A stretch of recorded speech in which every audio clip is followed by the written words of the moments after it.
What's going on, everyone? It's a new year, clean nails. Let's go into a deck tech. It's been a while. All right, today we're kicking it off with one of my favorite partner commanders in the game. Now, heads up, I'm going to be mispronouncing his name a lot, right?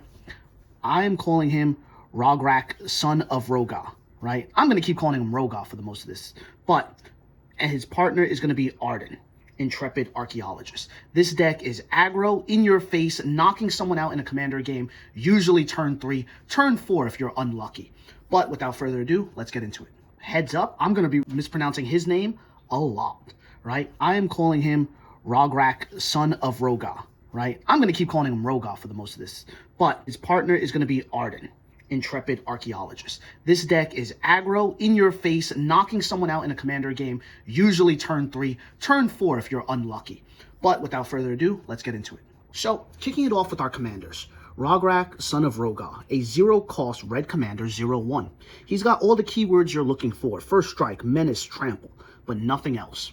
His partner, though, is where the real power comes in. For 3 mana, we are playing a Core Scout 2/2. His effect is, at the beginning of combat on your turn, you may attach any number of auras and equipment you control to a target permanent or player. So the idea is that turn 1, we're dropping Rograkh. We are playing this guy turn 3, and any low-cost, high-equipped cost artifacts that we've played up until that point are going to be equipped to him to swing out and try to kill with commander damage as soon as possible. So, without those guys out of the way, let's get into one Planeswalker in the deck, Jessica, Thrice Reborn. She's a 3-mana, 0 loyalty, is it loyalty? Yep, 0 loyalty Planeswalker. Her ability is she enters with a number of loyalty counters on it equal to the number of commanders you cast from the command zone this game. So, more than likely, this guy's getting deleted off the board very early. But since he's 0 mana, the commander cost is only going to be 2 mana when he comes back, right? So we are going to be casting him a lot, especially if you're playing against an opponent who knows the power level of this guy. This commander, we're going to be trying to keep it protective as much as possible. Either way, her loyalty counters are equal to the amount of times you've cast both commanders this game. Right? If you've cast him 2 times and this once, she's going to start with 3. The effect that we're looking for is her 0, though. Choose a target creature. Until your next turn, if that creature would deal combat damage to one of your opponents, it deals triple that damage instead. Right? Her minus is pretty useful. We deal X damage up to 3 targets. That's if you're just trying to blow up a heavy blocker that your opponent may have.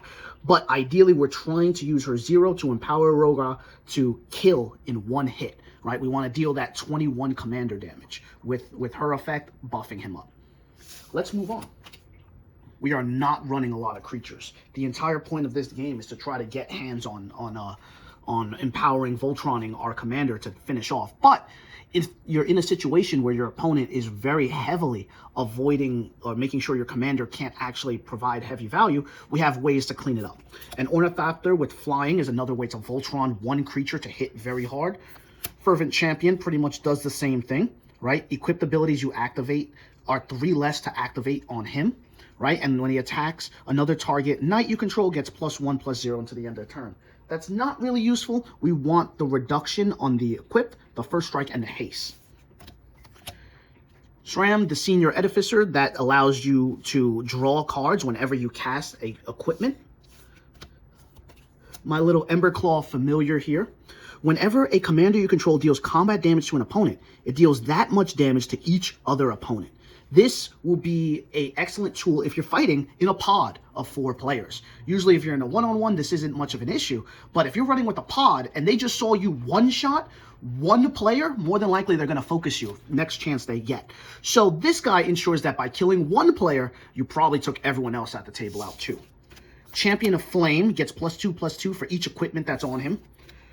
Pure Steel Paladin, right? Whenever equipment enters the battlefield under your control, draw a card. And equipment you control have 0 as long as you control 3 or more artifacts. More likely than not, we're going to have 3 or more artifacts. Master Smith, whenever a creature you control that's enchanted or equipped attacks, that creature gains double strike. Bastion Protector grants your commanders +2/+2 and indestructible.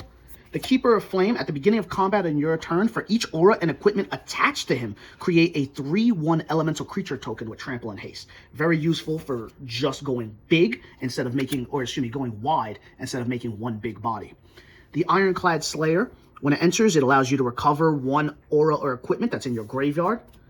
The Armored Sky Hunter is an excellent tool. Whenever it attacks, look at the top 6 of your library. You may put an aura or equipment card from among them onto the battlefield. If it wasn't equipment, you may attach it to a creature you control. Put the rest of those at the bottom of your library. Osgir, the Reconstructor, right? Vigilance, and for 1, sacrifice an artifact. Target creature you control gets +2/+0 until the end of turn. Meh. It's his bottom effect that I really like. For X and tapping him, exile an artifact with mana value X from your graveyard. Create 2 tokens that are copies of that exiled card. Activate only as a sorcery. Most of you guys can already guess the type of equipment we're running, but it's going to be very easy to activate his X. Astor, Bearer of Blades. When he enters the battlefield, look at the top 7. Reveal an equipment or a vehicle. We don't have any vehicles. And put them into your hand. Put the rest on the bottom of your library in a random order. Equipment you control have equipped 1, and vehicles you control have crew 1. The Battle Hammer here says each creature you control gets +2/+0 for each equipment attached to it, and you may pay 0 rather than pay the equip cost for the first equipped ability you activate each turn. Storm's Edge here, whenever a samurai or warrior you control attacks alone, untap it and create another battle phase. That's useful because our commander is a warrior. So if they're on the field, you swing him out alone, he'll more than likely survive based on all the equipment you're putting on him. And at the end of the turn, he untaps, you can swing at him with another player. Finally, on creatures, we have Godo, the Bandit Warlord. When he enters the battlefield, search your library for an equipment card. Put it onto the battlefield. When he attacks, for the first time each turn, untap it and all samurai you control. Right? After this phase, there's an additional combat phase. I'm not running the infinite win con with him or the ultra powerful combo that he has, mostly because I can't afford it.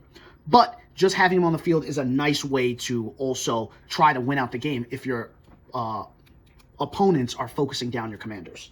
All right, that's all the creatures we have. Not a lot. Let's go into some enchantments. A small number of enchantments here. We're not running a lot of them. We got the Fighter class for its base ability, which is the most important. When it enters, search your library for an equipment and put it into your hand. If you want to upgrade it to reduce equip cost, you're more than welcome to do that. And finally, whenever a creature you control attacks, up to 1 target creature blocks it this combat if able. Pretty useful utility effects. It's really the card searching, the equipment searching that we're looking for here. Now we're starting to get interesting and sneaky. Break Through the Line. It's an enchantment. For 1 red, target creature with power 2 or less gains haste until the end of turn and can't be blocked this turn. So here's the idea. Let's say you have Rograkh, let's say they destroyed your Rograkh. They targeted, removed it. On your turn, you cast Rograkh for 2. You would then activate the enchantment's effect, making Rograkh unblockable for this turn and granting it haste. He has 0 attack, so the effect goes through. So this turn, Rograkh has haste and is unblockable. Entering combat, equipped everything you have on Rograkh. He is now a 30-10, swinging with haste, and he's unblockable. Right? So that's the point of Break Through the Line. Continuing on, we have Burning Anger. Let's say your opponent has a battle line that's just way too bulky. They'll chunk block Rograkh. While equipping this on him, you can tap him, and this creature deals damage equal to its power to any target. So you can still deal that 30 damage right to your opponent's face. Finally, we have Mantle of the Ancients. This is your, I want to say, oh shit button, right? If they blew up all of your artifacts, all of your enchantments, equipping this to Rograkh allows you to bring them all from the battlefield or from the graveyard back to the battlefield and equip them to your enchanted creature. On top of that, it also grants an additional +1/+1 for each equipment attached to him at this point. So this is a good, he blew up everything. This is going all in to try to finish it. Those are all the enchantments. Let's move on to some spells. Spells are pretty straightforward. We have Dispatch, tap target creature, but if you control 3 or more artifacts, exile that creature instead. Resolute Strike, target creature gets +2/+2 until the end of turn. If it's a warrior, you may attach an equipment you control to it. Rogakh's a warrior. Blacksmith's Skill. For 1 white, target permanent gains hexproof and indestructible until the end of turn. If it's an artifact creature, it gains +2/+2. Rograkh isn't an artifact creature yet, but Granting hexproof and indestructible is a good way to dodge those targeted removals against your commander. Open the Armory is a search tool that you can use to find things you need. Aerial Boost, target creature gains +2/+2 and gains flying until the end of turn. Hold on to that, gains flying. That's going to be important later. Antagonize, target creature gains +4/+3 until the end of turn. Bloodlust, target creature gets +4/-4 until the end of turn. If it were to die from this effect, it's instead just 1 toughness. Take Up Shield, put a +1/+1 counter on target creature. It gains lifelink and indestructible until the end of turn. Uncanny Speed grants +3 attack and haste. Magnet Chasm, target creature, creatures without flying cannot block this turn. That's a good way to just get past your opponent's defenses. Resistance Reunited, target creature gets +2/+2 until the end of turn. Equipped creatures you control gain indestructible. Barrage of Boulders, deals 1 damage to each creature you don't control. If you control a creature with power 4 or greater, creatures cannot block this turn. And finally, Screaming Fury. Target creature gains +5 and gains haste until the end of turn. So if you're already tracking a pattern, we're trying to buff one guy as strong as possible to hit through your opponent. Let's continue on to the most important stuff. We're finally here and at the biggest bulk of our deck, the artifacts. So the artifacts are our most important stuff. Most things we're running are very low cost in CMC, but high equipped. So let's run through it. We gotta have a Soul Ring because we're playing Commander. A Bone Saw has 0 cost, equipped 1 for +1 attack. Masterwork of Ingenuity, when it enters, it's a copy of an artifact that's already on the field. The Great Axe, 1 cost, give the creature a +4, but it has an equipped cost of 5. We circumvent that by going into combat with our commander, because during combat, we just take everything and equip it to 1 creature without having to pay its equip cost. So that's the main idea of what we're trying to do. And if we're going to be running that, you know a Colossus Hammer is coming up. 1 cost, equipped 8. Equipped creature gains +10/+10 and loses flying. Now this is important. Let's pause here and talk about losing flying and how we can potentially get it back. Pausing for a second here, let's talk about this Ornithopter. This Ornithopter is a 0 cost, 0/2 flying creature. If I were to equip a Colossus Hammer to an Ornithopter, it gains +10 attack and +10 toughness, but it loses the flying keyword that's on it. Now here's a rule that I made sure to double check before recording this video. Just because you lost the keyword does not mean you cannot get it back. So, for example, if I were to then use Aerial Boost onto an equipped Ornithopter, it would then gain +2/+2 and flying, giving it its flying ability, allowing you to swing in the air.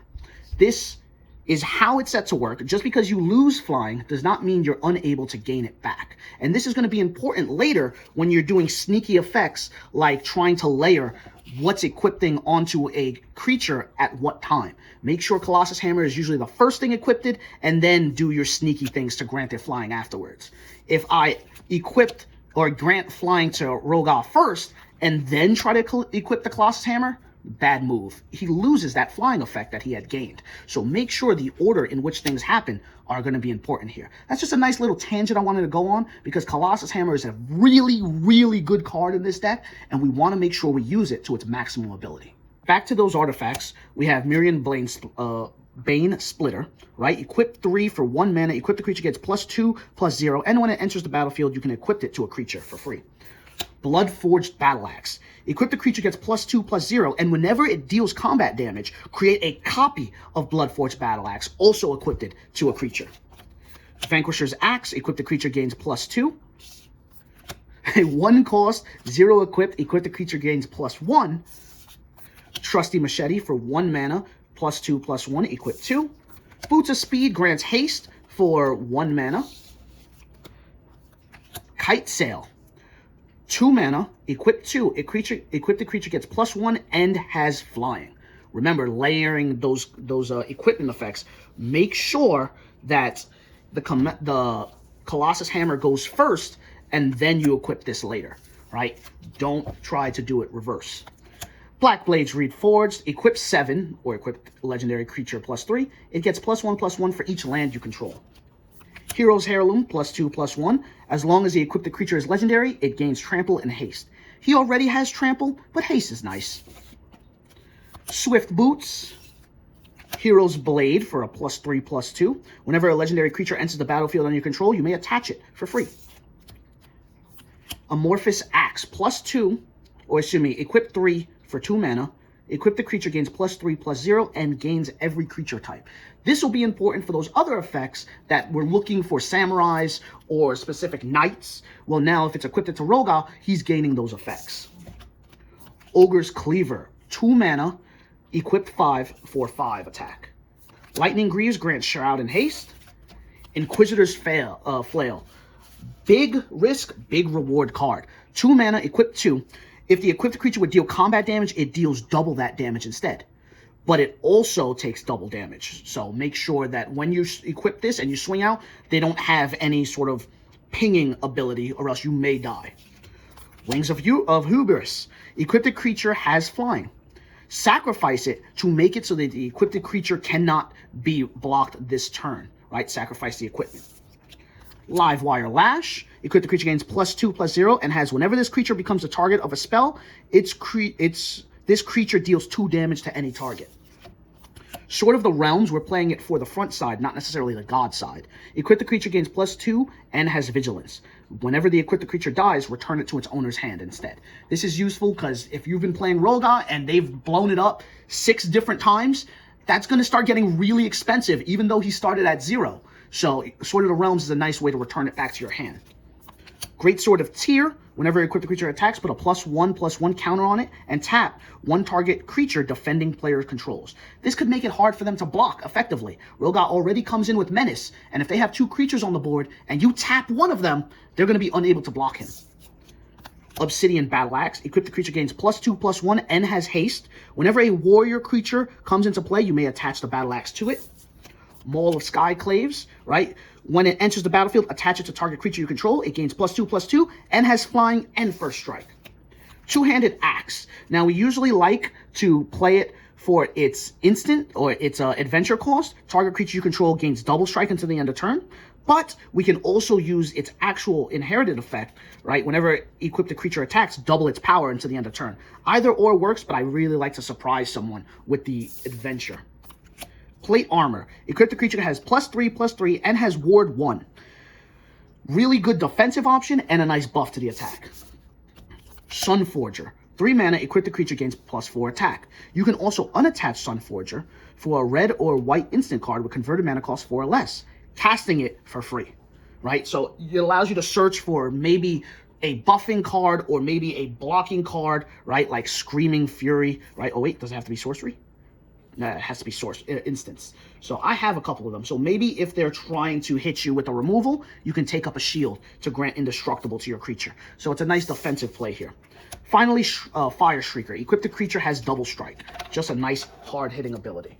That's just about it on the equipment end. Let's finish off with the lands. Finally, we're at the lands, and there's not much to talk about. We have a command tower, and we have a Rogue's Passage, just to be sneaky, right? Command Tower, because we're playing Commander. Rogue's Passage grants the creature, makes it unblockable for the turn, right? We're running a Battlefield Forge, just because you can tap it for either color. And finally, the only special land that I'm running is Axguard Armory. The special effect that we're looking for is you can sacrifice it to search your library for a specific equipment, put it into your hand. For the planes, we have 1, 2, 3, 4, 5, 6, 7, 8, 9, 10, 11, 12, 13, 14. Goodness, 14 planes. 1, 2, 3, 4, 5, 6, 7, 8, 9, 10, 11, 12, 13, 14 mountains. And that's it for the entire deck tech. Let's go into some closing thoughts. For closing thoughts about this deck, I want to tell you guys a small story of where this deck came from. I have a play group that's, for the most part, 99% of the time, chill.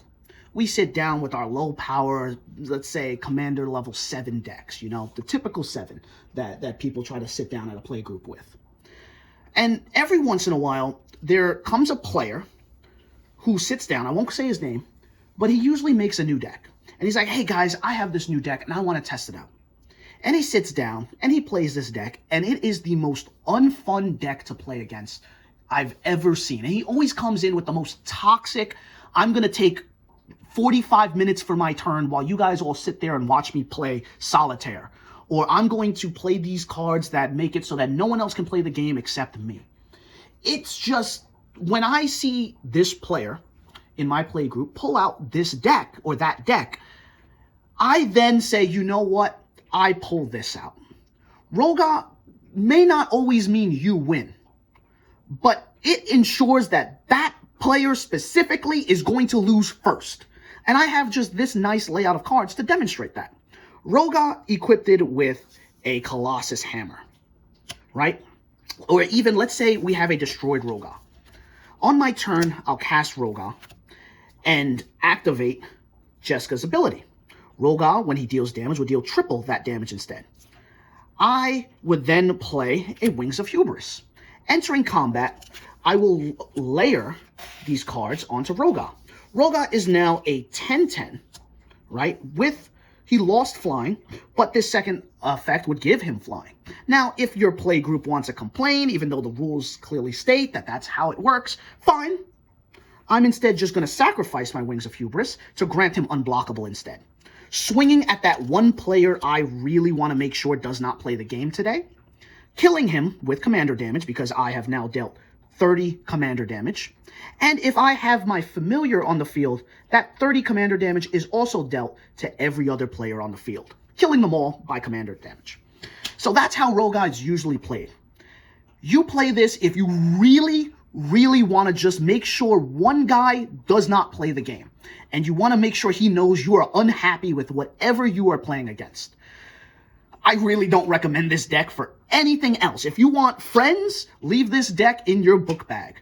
If you want enemies, always introduce them to Rograkh. That's it for the deck tech. Thanks for checking me out. Like, comment, subscribe, ring the bell, blah, da, da, da, da. And I'll see you guys next time.